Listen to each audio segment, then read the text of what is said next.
Hello students, today in this video we will start from the topic official attitude towards the Congress. So open your history textbook page number 38. Official attitude towards the Congress. In the beginning, the British government looked upon the Congress movement with favor.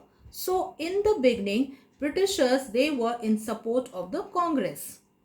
In fact, a few government officials attended the first session of the Congress and took part in its deliberations. Deliberations means discussions. The Congress members were invited to a garden party by the Viceroy Lord Dufferin in Kolkata 1886 and the Governor of Chennai 1887. But the official attitude soon changed.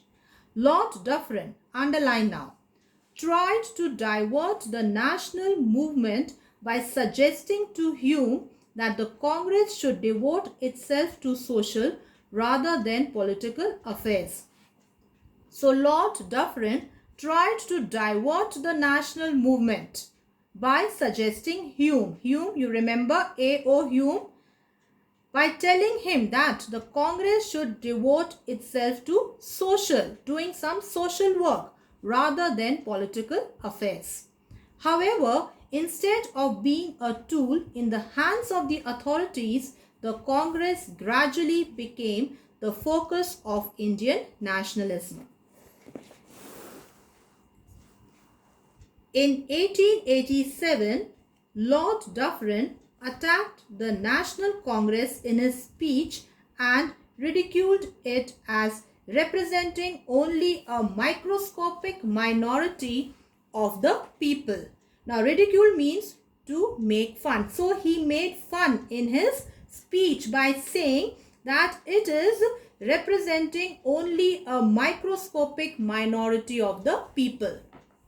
British officials criticized the National Congress and branded its leaders as disloyal babus and violent villains. In 1890, the government employees were forbidden from participating in the Congress deliberations or attending its meetings. Realizing that the growing unity of the Indians posed a major threat to their rule, the British pushed further the policy of divide and rule. So when the Britishers realized that Indians are coming together, they saw the growing unity. What they did? They tried to follow the policy of divide and rule. They encouraged Sayyid Ahmad Khan, Raja Shiva Prasad of Benares, Varanasi, and other pro-British individuals to start an anti-Congress movement. Pro-British individuals means individuals in favor of or supporting Britishers. They sowed seeds of communalism between the Hindus and the Muslims on the one hand and between the Indian masses and their leaders on the other. They followed a policy of granting minor concessions to put down the growth of nationalism. Minor concession means giving little support. However, their policy of repression and hostility made the Congress more powerful. Even after doing so much, what happened? Congress became more powerful. Prominent early nationalist leaders. Dadabhai Naoroji, 1825 to 1917. Now, first line is important, underline. Dadabhai Naoroji, popularly known as the Grand Old Man of India. So, who is known as the Grand Old Man of India? Dadabhai Naoroji. Was born in a Parsi family in Mumbai on September 4, 1825. He worked as a professor of mathematics in Elphinstone College at Mumbai for 10 years. In 1855, he left the teaching profession and went to England as a partner in a firm. In 1869, he returned to Mumbai. He was elected to the Mumbai Municipal Corporation and later to the Town Council. Now the remaining lines are important. Underline.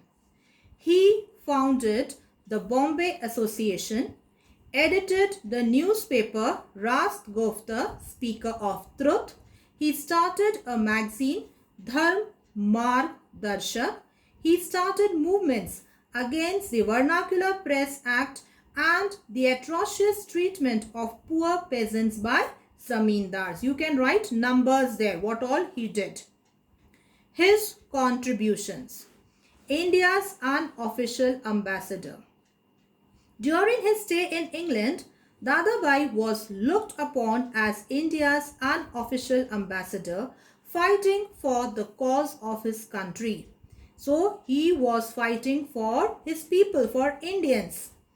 In 1865, he founded the London India Society in collaboration with W.C. Banerjee to publicize grievances of India. So underline, in 1865, he founded the London India Society in collaboration with W.C. Banerjee.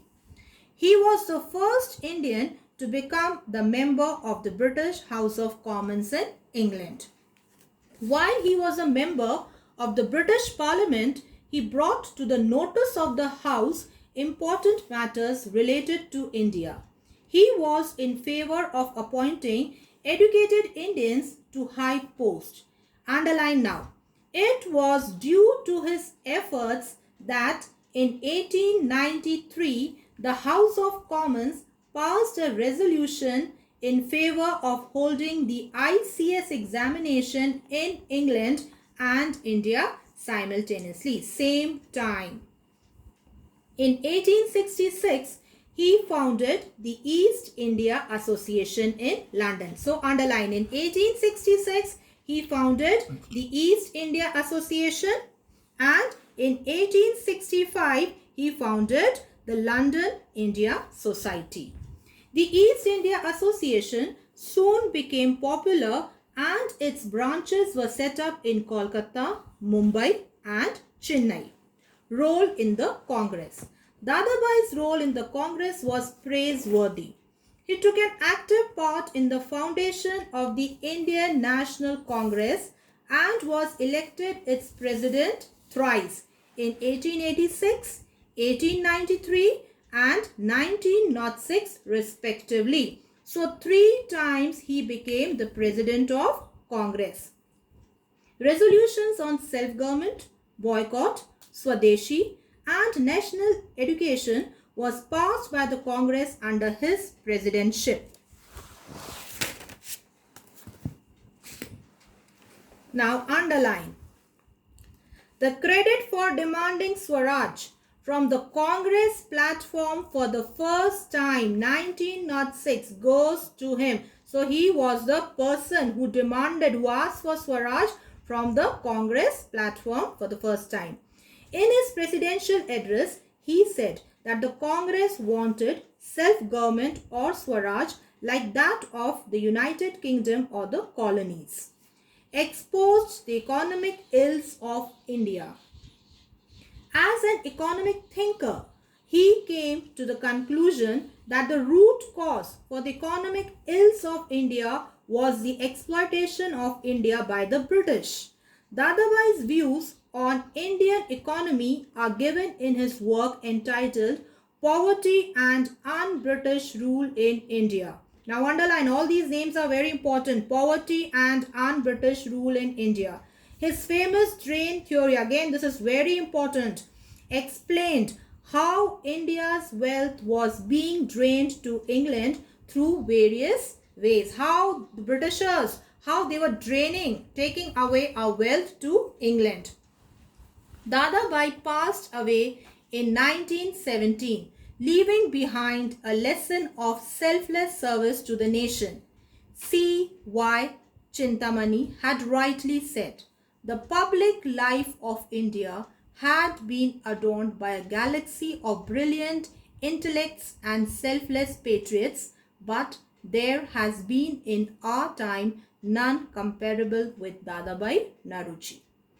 Now I wind up for today. Thank you. Stay home, stay safe. God bless you all.